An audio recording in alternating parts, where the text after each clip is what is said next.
Gilbert dari Jakarta yang sekarang sedang ada di Bali, bersama dengan Jerias dari Nazaret, membahas hal-hal tentang tanah perjanjian. Dan secara khusus, hari ini kita ada tamu spesial. Kalau saudara pernah ke Israel dan menginjak Qumran, pasti sering dengar nama ini. Bahwa gembala-gembala Beduin kemudian mendapatkan tempayan berisi gulungan kulit. Lalu nggak tahu mau dibuat apa, lalu dibawa ke Bethlehem, dijual kepada toko antik yang bernama Kando. Nah, hari ini kita ada cucu dari Bapak Kando ini, atau dari Opung Kando, atau dari Opa Kando ini, yaitu Iskandar Kando. Kita undang Iskandar, Jerias dulu. Jerias, apa kabar? Marhaba, Jerias. Pastor Gilbert, marhaba. Senang bertemu dengan Anda sekali lagi. Seperti tadi Anda menjelaskan, program ini sangat-sangat khas, sangat spesial.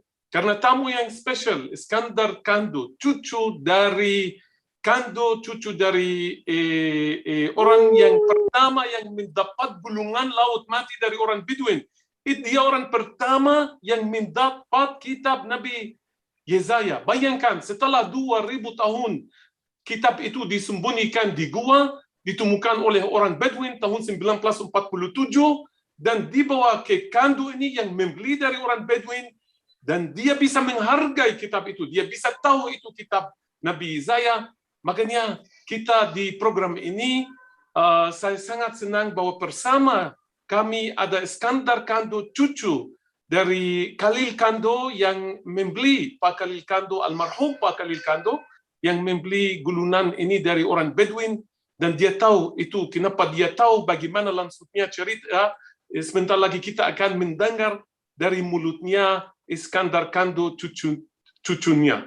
So as I said, Jerias, jadi gini Jerias, judul program ini adalah apakah Alkitab itu palsu? Karena banyak orang bilang, oh Alkitabnya orang Kristen itu palsu. Mana sejarahnya, mana buktinya, mana penemuan Alkitabnya. Tetapi kemudian ada bukti bahwa Alkitab abad awal ditemukan. Nah, jadi mari kita bincang tentang itu, Jerias. Nah, coba perkenalkan dulu Iskandar Kando, Jerias. Iskandar, marhaba, shalom Iskandar, juga dia bisa bahasa Arab, bahasa Ibrani, bahasa Prancis. Iskandar, سامعني? Sama. Yeah, can you hear me? If I I talk in hear English, you, is it but okay? yeah, it's better, I think. Yeah, so I will just translate what I mentioned. I can speak a little bit French. I know that you are superior in French, but excuse me for my French. It has been a long time I haven't practiced French language. So what I just told our viewer that we have the privilege to have Iskandar Kando, the grandson of Khalil Kando. Mr. Khalil Kando was the first person who got the Dead Sea Scrolls, who got the book of Isaiah, to speak about the Bible, the book of Isaiah, from the Bedouins after it was hidden 2,000 years. Imagine, I'm sure that's a great privilege for you and for your family. You've been raised on this story, yeah? You've been raised on this story, and wow. The Christian Indonesians, they love to hear that the Bible, it was not nobody make the Bible false. Nobody make copies of the Bible. The Bible is the same. That's what the Christian Indonesian like to hear, that the Bible, it has been the same Bible at least for 2,000 years. So we would like hear everything from you. It's better from you. I and Pastor Gilbert will try to translate to Indonesian. Please. So the story, it went like this. Pastor Gilbert, boleh saya menunjukkan beberapa foto supaya mereka tahu di mana itu terjadi? Can I show a few pictures? So we start with the picture of the map. Where is Qumran? Where is the site where the Dead Sea Scrolls were discovered? Foto pertama yang kita melihat itu di mana Qumran, di mana gulungan itu ditemukan. Ya, ini Qumran, ini yang foto ambil dari udara. Saya berbicara, foto-foto ini ambil dari Yom di Qumran, salah satu buku yang sangat baik tertulis tentang ini, A Day at Qumran, the Dead Sea Sect and its Scrolls. Ada beberapa foto yang ambil dari buku ini, saya harus kasih privilege, tetapi petanya, ya foto pertama itu peta di mana Qumran, itu dekat Laut Mati, Pastor Gilbert kita bisa melihat, dan tidak jauh dari Jericho, dan tidak jauh dari Sungai Yordan. Coba Den, itu petanya Den. Foto nomor 1. Yang ada ini. Ya, Qumran itu yang di lingkaran, yang ditandai dengan panah merah. Yang merah itu, ya tidak jauh dari Laut Mati, dekat Laut Mati di padang gurun Yudea. Itu tempat ideal untuk menjauhkan diri dari pusat kuasa. Ya, itu tempat di mana diperkirakan tinggal satu sekt Yahudi. Nanti kita berbicara tentang itu. Dan 2000 tahun yang lalu di Qumran di sini, di mana ditemukan gulungan Alkitab. Ini tidak jauh dari Jericho. Jericho itu di lingkaran yang berwarna biru. Tidak jauh dari daerah di mana Yohanes membaptiskan orang. Itu lingkaran yang berwarna hijau. Ini di mana di peta kita bisa melihat Qumran sekarang ini. Marilah kita melihat sekali lagi foto Qumran dari udara. Yang foto yang kedua.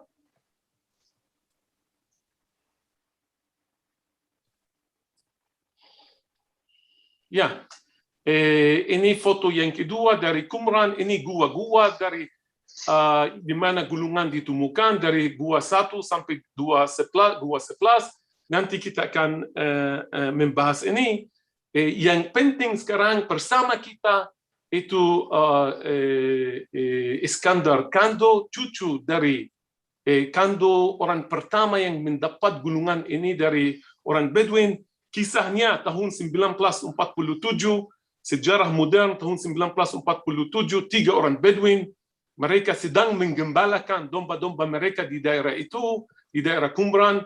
Kalau bisa bikin lebih besar, lebih dekat Pastor Gilbert untuk melihat gua nomor 1, ya. Di mana ada nomor 1, sebentar lagi kita melihat.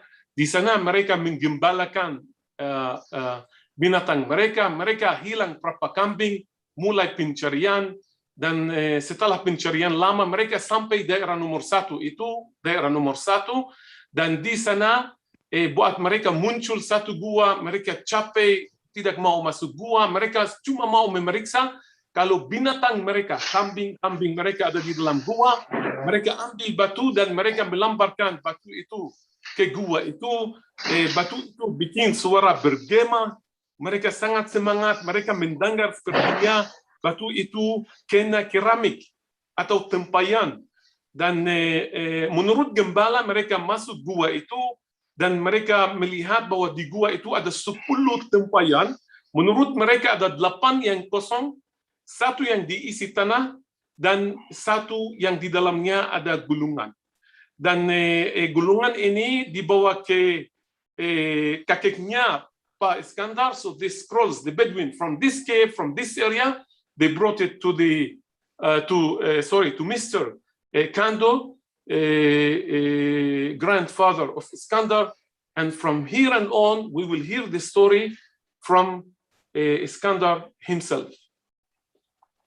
Yes, hello everybody, and greetings from the Holy Land. I'm happy to be with you, and I will try to add a touch about the story, hoping to see you soon in the Holy Land, and to discover by your own feelings, your own eyes, whether the jar or the site of Qumran or different items.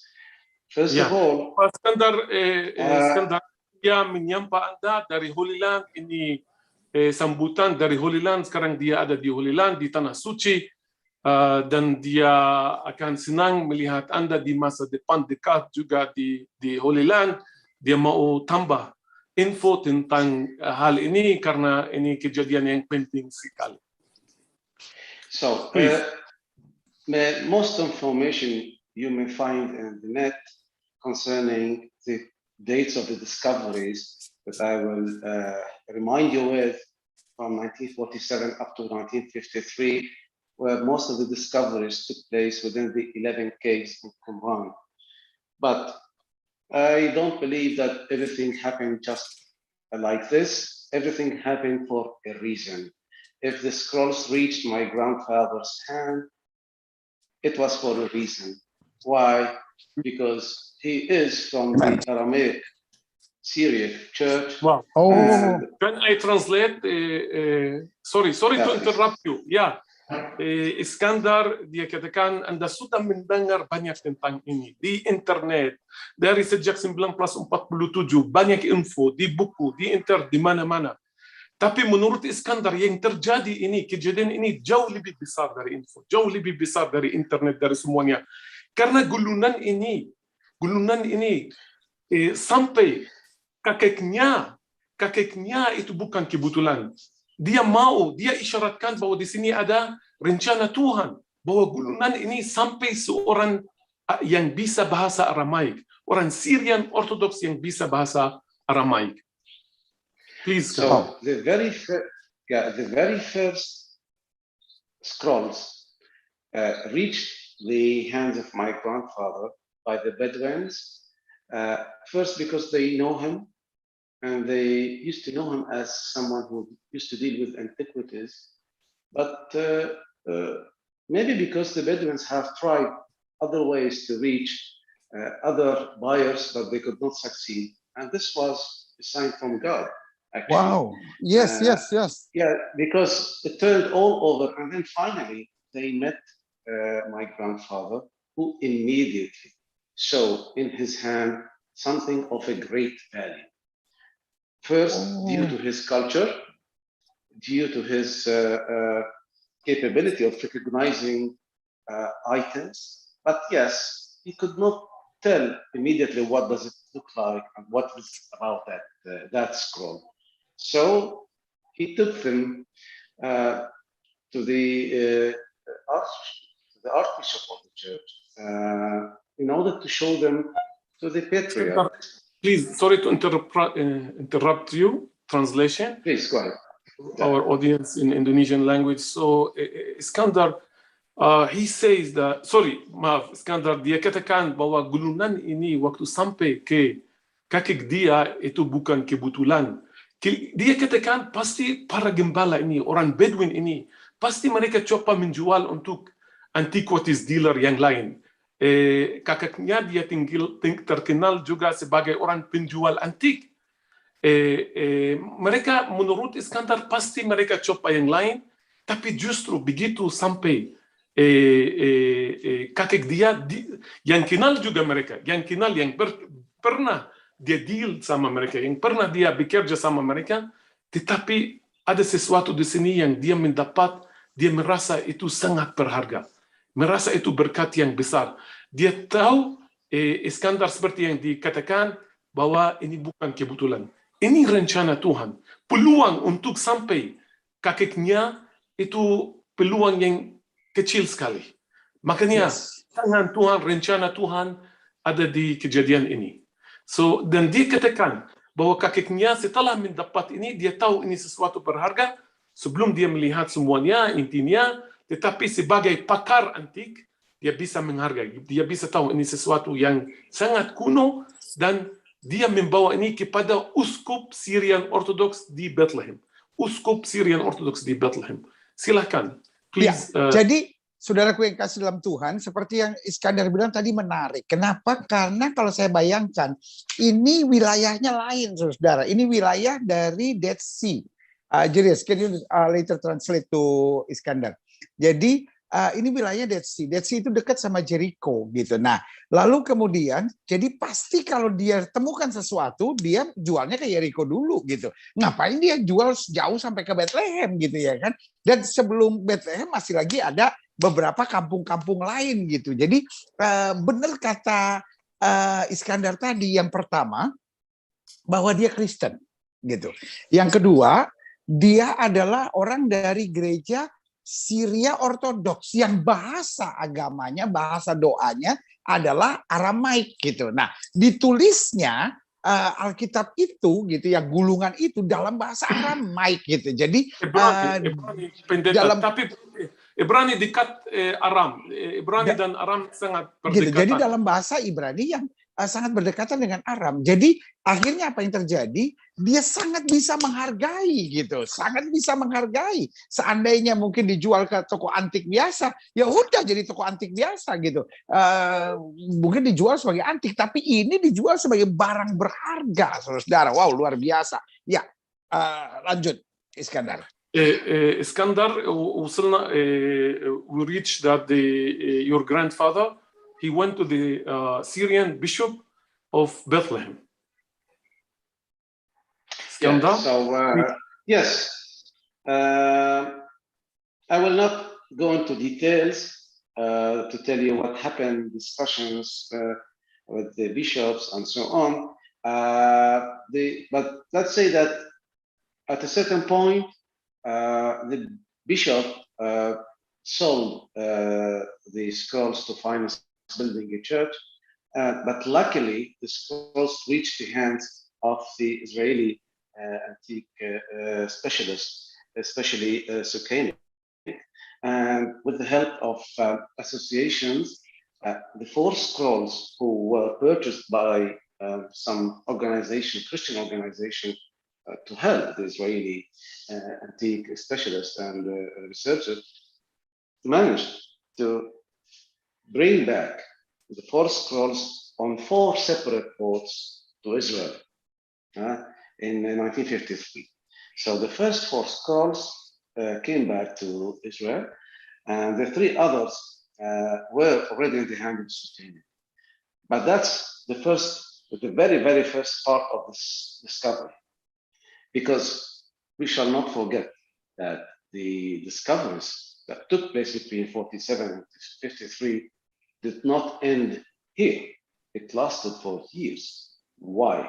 Because the Bedouins, who used to know very well this region, used to work on their own from 12 o'clock till 4 o'clock in the afternoon. And they used to work from 5 o'clock till 11 o'clock with the École Biblique of Jerusalem. During that time, they used to find nothing. And after 11 o'clock till 3 o'clock in the afternoon, the Bedouins used to find everything. So what happened is that the Bedouins trusted only one man, who was my grandfather. So my grandfather was the connecting point between the Bedouins, who used to find everything, and the international communities, including the Israeli Museum. So at a certain point, the temple scroll, one of the most famous scrolls that was of 7 meters length, was made public in, let's say, almost 68, something like that, was also well protected at my family's home until Yigal Yadin managed to take it in a way or another. I will not go into details in this specific part of the story. But let's agree on one point. Sorry, go ahead, please. Continue, I don't want to interrupt. Let's agree in one point. What made that man, who was my grandfather, let's say,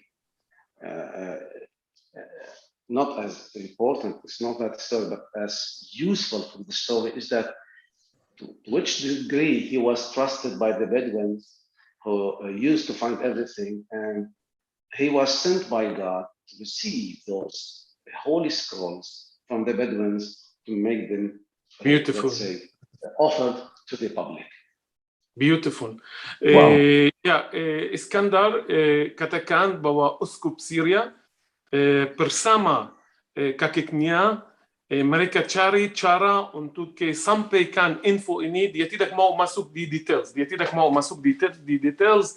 Ada 7 gulungan pertama yang mereka mendapat dari orang Bedouin. Salah satu itu adalah kitab Nabi Yesaya 3 dan 4, itu 7. 3 pertama ditemukan tiga pertama ditemukan di gua nomor 1, 4 lagi juga ditemukan di gua nomor 1, dibawa ke kakinya pergi kepada uskup Bethlehem, dan mereka dengan komunitas internasional, dengan bantuan Profesor Sokenik dari Universitas Ibrani untuk coba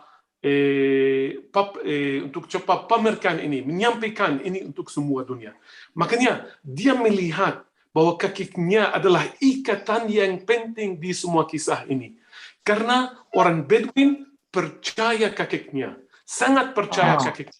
Semua yang mereka menemukan membawa ke Khalil Kando. Mr. Khalil Kando sangat dipercaya oleh orang Bedouin ini. Dan dari Khalil Kando itu ke Sokenik, yang penting Iskandar katakan ke seluruh dunia. Jadi sesuatu internasional, ini gulunan Alkitab. Makanya dia melihat kakinya sebagai ikatan yang penting, dan dia katakan ini bukan kebetulan bahwa kakinya dia ikatan yang penting, itu sesuatu yang suci dari Tuhan yang bikin kakinya ikatan itu. Jerius, jadi kakeknya itu beli gulungan kitab itu. اسكندر حياة جدك اشتراهم من البدو. هو اللي اشتراهم من البدو. Of course, yes. The Berapa? Bedouins were looking for money. Yeah, the Bedouins were looking for money. Karena orang Bedouin cari uang juga, cari rezeki. Mereka cari. They were only looking for money. The proof is that when once upon a time they probably offered to pay them per square centimeters. Unfortunately, they used to damage the intact scrolls and to tore them into pieces to get paid by square centimeters, because they were looking only for money. Yes, I heard of that. Then they probably said, "What are we dealing with? Now we'll make it the opposite. We'll pay you per intact pieces. The better the piece is, the more money you will get, and this is how business get improved." The market. Pastor Gilbert, saya harus menjelaskan ini karena saya tahu latar belakangnya, para pemirsa tidak tahu latar belakangnya. Saya mau bikin sedikit urutan. I will make order. So 1947 the scrolls were discovered. 1947 some of the scrolls reach the hand of Sokenik.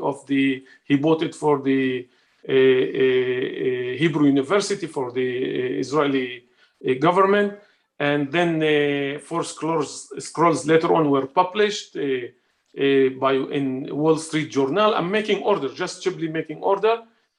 In 1951, École Biblique, he kept mentioning École Biblique. They're the one who excavated the area after this great discovery.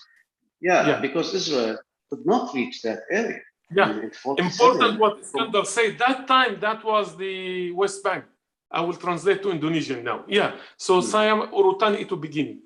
1947 orang Bedouin, 3 orang Bedouin menemukan gulungan-gulungan ini. Mereka menemukan gulungan yang 7 gulungan pertama ditemukan di gua nomor 1 yang tadi saya menunjukkan. Salah satu adalah kitab Nabi Yesaya. 3 gulungan itu dijual kepada Sokenik buat Israeli government, pemerintah Israel. Makanya 3 gulungan pertama pemerintah Israel sudah dapat dari 1947. Kemudian uskup Syrian, uskup dari Bethlehem, dia coba menjual itu, yang 4 yang sisa dia menyelundupkan itu ke Amerika. Dan tahun 1954 ada iklan di Wall Street. Kita bisa melihat iklan itu, Pastor Gilbert, yang saya kirim. Lihat Bapak Ibu, ini di arsip dari The Wall Street Journal, masih bisa melihat yang itu yang diiklankan oleh uskup Syrian, uskup dari Bethlehem. Dan juga di sini Yigael Yedin, anaknya Sokenik. Yigael Yedin yang anaknya Sokenik, dia membeli yang 4 scroll ini, 4 gulungan ini buat pemerintah Israel. Makanya 7 gulungan pertama yang dapat Israel. Kita harus tahu bahwa daerah itu sampai tahun 1967 di bawah kuasa Yordan.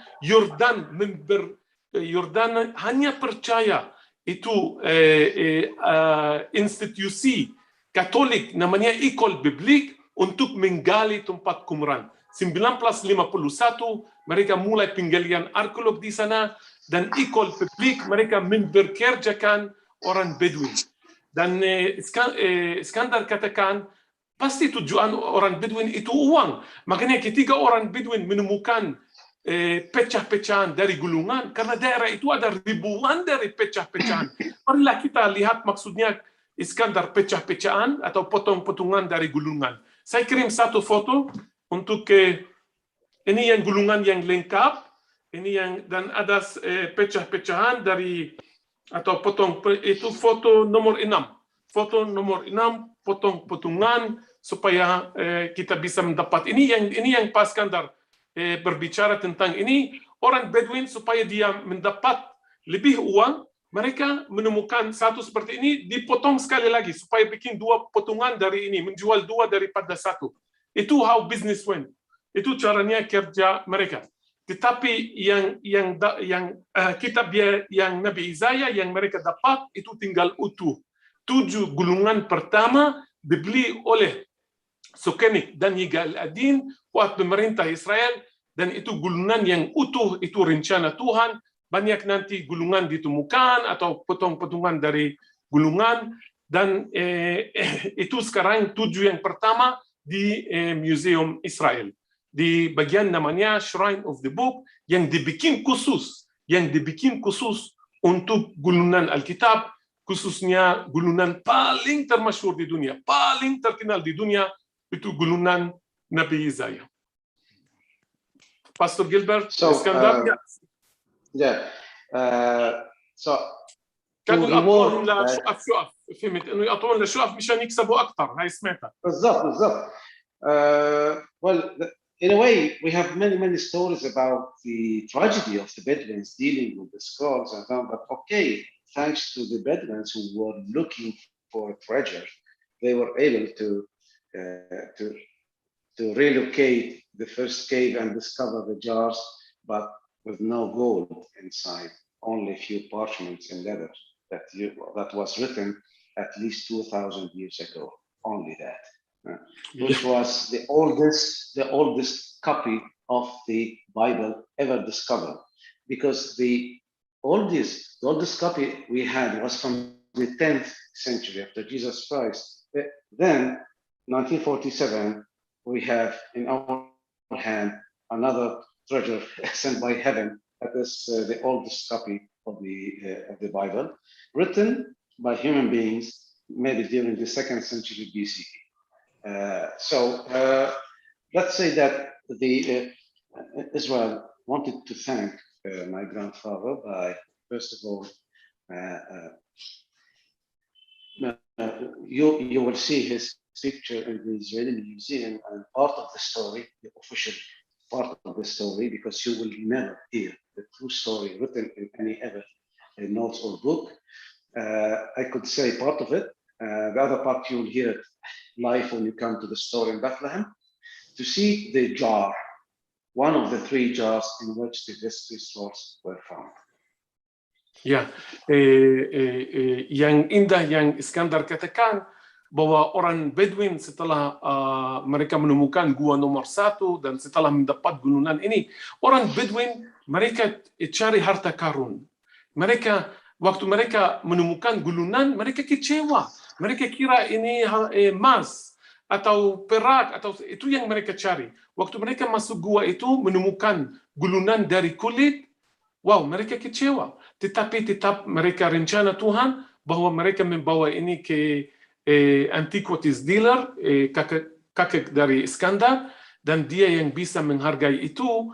Dan Iskandar katakan, bayangkan, ini cuma kulit yang berusia 2000 tahun, barangkali orang bisa buang ini, siapa yang tertarik di hal ini. Ya, betul. Tapi yang luar biasa bahwa yang tertulis di gulungan itu adalah Alkitab yang tertua yang pernah ditemukan, yang berusia 2000 tahun. Iskandar katakan itu barangkali tertulis, dan itu dibuktikan tertulis antara abad kedua sebelum Masehi sampai abad 1 sesudah Masehi. Bayangkan bahwa Mr. Khalil Kando, almarhum, dia mendapat kitab yang tertua yang pernah ditemukan, kitab Nabi Yesaya. Dia manusia yang Kristen yang pertama yang tangan dia pegang itu.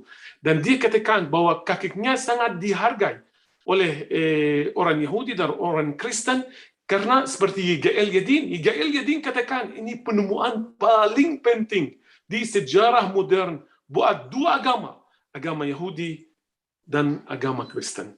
Ini kata arkeolog. Makanya ini disimpan di museum yang indah di Yerusalem namanya Shrine of the Book. Anda bisa melihat di sana foto dari kakinya Iskandar. Ini Shrine of the Book, dan di bawah kubah ini namanya Shrine of the Book, kubah Alkitab. Dan ini dirancang supaya melihat seperti tutup dari tempayan. Saya ambil foto dalam salah satu tempayan. Marilah kita melihat tutup dari tempayan. Ini lihat, ini persis Pastor Gilbert. Kubahnya museum dirancang seperti penutup tempayan. Yang itu yang berwarna putih. Dan di dalam itu tidak boleh ambil foto, tidak ada yang punya foto untuk ada apa yang di dalam. Bisa melihat fotokopi dari kitab Nabi Yesaya, karena mereka coba pamer itu. Tapi ini yang asli, Pastor Gilbert, itu sulit sekali pamerkan yang asli karena bisa cepat rusak. Makanya yang asli itu disimpan di arsip museum. Ini yang dipamerkan fotokopi dari kitab Nabi Yesaya, hampir panjangnya 8 meter. Mereka itu buka itu dibikin di dalam seperti cap yang itu seal yang tutup gulungan, itu dipamerkan di sana. Makanya Israel Museum sangat indah. Tapi Shibli katakan satu hal yang indah. Iskandar katakan bahwa di Israel Museum Anda tidak dapat ambil foto dan tidak mendapat mendengar semua cerita tentang Kando. Hanya di tempat mereka masih menjual antik. Mereka punya toko di Bethlehem, dan toko namanya Kando Store. Di sana Anda dapat melihat salah satu tempayan yang asli dari gua nomor 1, dan juga bisa mendengar cerita ini dari mulut mereka, cerita yang lengkap dari mulut Iskandar dan keluarga dia. So if you want to in the museum tidak boleh ambil foto. Benar, sering saya membawa grup Amerika yang tertarik ambil foto untuk salah satu tempayan itu ke tempat mereka, dan mereka menyambut semua grup, beli atau tidak mereka menyambut. They welcome all the groups. If they want to buy or don't want to buy, they come and see the jar and hear the story from the mouth of the family, which is a very touching story. Mereka ini orang yang terpilih di kisah ini. They were the chosen people for this in this story. When you come to the story, you can also see a picture with the signature of Yitzhak Rabin, who sent his thanking regards to the family who give as a gift a jar of 2,000 years, small jar, to be given as a gift to John Paul II when Yitzhak Rabin paid a visit to him. So that gift came from the Kando store and offered by the family and presented by Yitzhak Rabin to John Paul II. On behalf of Ishak. Wow, luar biasa, sangat indah. Pastor Gilbert, waktu Paulus, John Paul. Yohanes Paulus. Ya, Yohanes Paulus, dia adalah Paus Roma, dia mendapat hadiah dari Yitzhak Rabin dan bisa melihat tanda tangan Yitzhak Rabin sebagai tanda terima kasih. Hadiah itu adalah tempayan yang kecil dari Kando Store. Hadiah itu yang dia dapat Paus Roma Yohanes Paulus kedua, tempayan berusia 2000 tahun dari Kando Store. Mereka mewakili Yitzhak Rabin untuk kasih hadiah kepada Paus Roma, dan bisa melihat tanda terima kasih dari Yitzhak Rabin kepada keluarga Kando. Wow. So you're most welcome. Thank you, Iskandar. So Thank happily. you. We're very happy. It's a privilege for us to have you in this program. Maybe we'll Jarius. have you also in Jadi other saya mau tanya dulu, Iskandar, program. Yeah. the year of 57, did you born yet? Yeah. No. I'm a young man yet. I was born. Oh, I was born in 71. so your father knows. Here, of course, my